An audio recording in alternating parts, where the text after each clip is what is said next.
"Sir, you can't block the main walkway with that thing." That's what the mall cop barked at me, nudging my walker with his boot like I was just another piece of clutter in his precious temple of retail. I was 88 years old, just trying to rest my knees and sip a little coffee, when this kid in a pressed uniform decided I was the day's big problem. One second I was minding my own business, the next he's got that look, the one that says, "Move along, old man. You're making the place look bad." And before I could get my balance or even gather up what little dignity I'd left, he shoved my walker. It crashed, coffee flying, and let me tell you, arthritis doesn't make it easy to react fast when someone's got a point to make at your expense. Just trying to rest my legs, son. I remember gasping out, clutching the bench so I wouldn't end up on the floor. And if you think old men can't be humiliated, try looking up from a puddle of coffee on your trousers with everyone in the food court pretending not to stare. You know what I mean? Some moments stick in your craw. 6 minutes earlier, I've been shuffling into that Northgate Mall, my big weekly outing since Mary passed. God rest her soul. Not because I love shopping, but because a mall's just about the only place left where you can watch a crowd, sip something halfway decent, and feel for a moment like you're still part of the moving world, even if you're more observer than participant these days. My spot was always the same, a little nook off the main drag, out of people's way, or so I thought. Now, I'll tell you straight, my legs don't do what I ask anymore. Not since my last hip gave out and the shrapnel started aching worse than the memories. 30 years Army, mostly logistics, moving the impossible through the improbable, under fire, under time, you name it. I never had much patience for people playing at authority, but I was never the sort to start a fight either. I just wanted to enjoy my coffee in peace. But Officer K, that's the kid's name, badge still shiny, chest puffed out like he was prepping for a parade, he wasn't having it. "You can't park that thing here," he said, just loud enough for a couple shoppers to stop and take in the scene. "You're blocking the flow, creating a hazard." I try to reason with him. "Look, I bought my coffee. I'm out of the way. Just resting a moment." But his eyes glazed over, and he started quoting mall policy like he'd memorized it in boot camp. "Policy says all walkways must be clear," he droned. "No loitering, no obstructions, sir." Loitering? I laughed, maybe a little sharper than I should have. "Son, I'm an 88-year-old with a walker. I'm hardly a threat." He didn't like that. People who hide behind rules rarely do.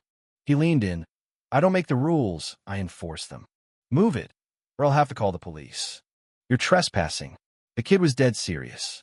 Let me back up a sec. It's not the first time I've seen that look, the one that says, "You're less than, you don't belong here." But this time, something snapped in me, or maybe it was just old bones refusing to be pushed around. I reached for my coffee, ready to finish it and shuffle along. But before I could, Kay just shoved my walker with a bark. I said, "Move it." Next thing I knew, the walker toppled, coffee spilled, and I nearly followed it to the floor. The pain shot right through my hip, and the kid's face, he looked more annoyed than apologetic. "Now look what you've done," he snapped, already calling on his radio for backup and cleanup like I was some dangerous spill in aisle 5.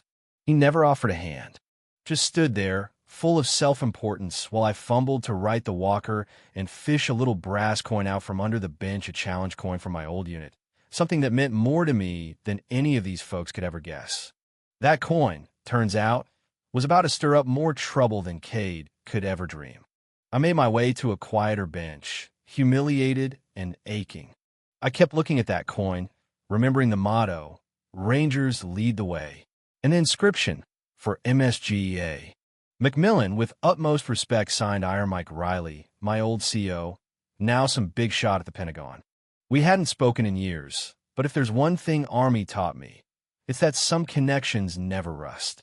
So I pulled out my flip phone, yeah, I still use one, and scrolled till IMAR urgent only.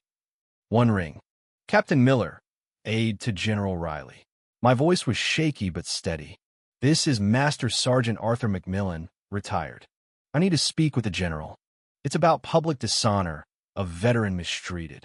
No hesitation. 30 seconds later, Iron Mike himself was on the line, voice gruff as ever. "Artie, what's going on?" So I told him Northgate Mall, punk security guard, walker knocked over, threats, the whole thing. I didn't whine. I just reported. The old soldier in me wouldn't let me do otherwise. There was a long silence, then that deadly calm, the kind you only hear from someone who knows exactly what comes next. Let's see. Seat tights. This will be addressed. The line went dead.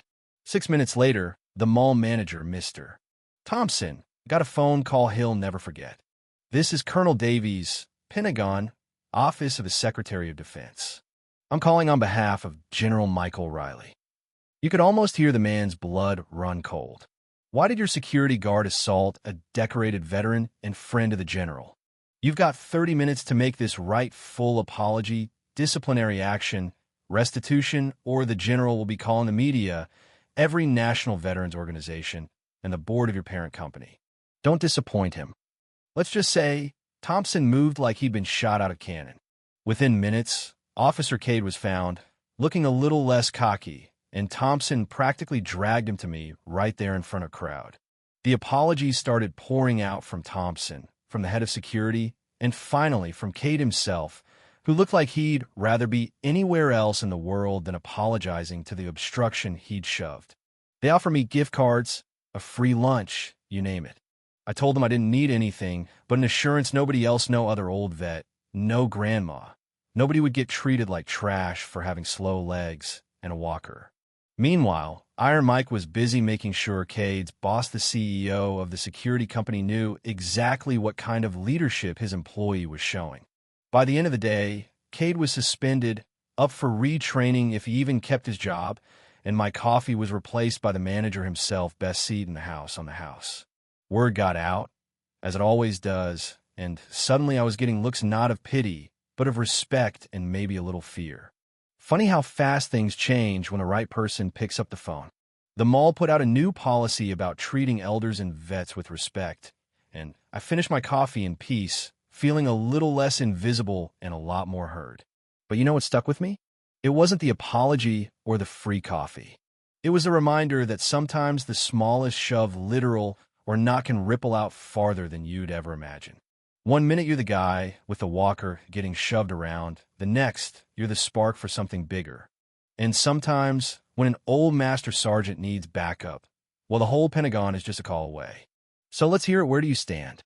Was Cade just doing his job, or was he a little tyrant with a badge?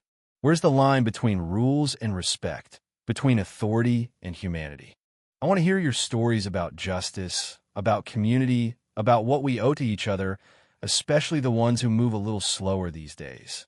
Drop your thoughts below. Who's right, who's wrong, and how do we make sure dignity wins, even in the food court?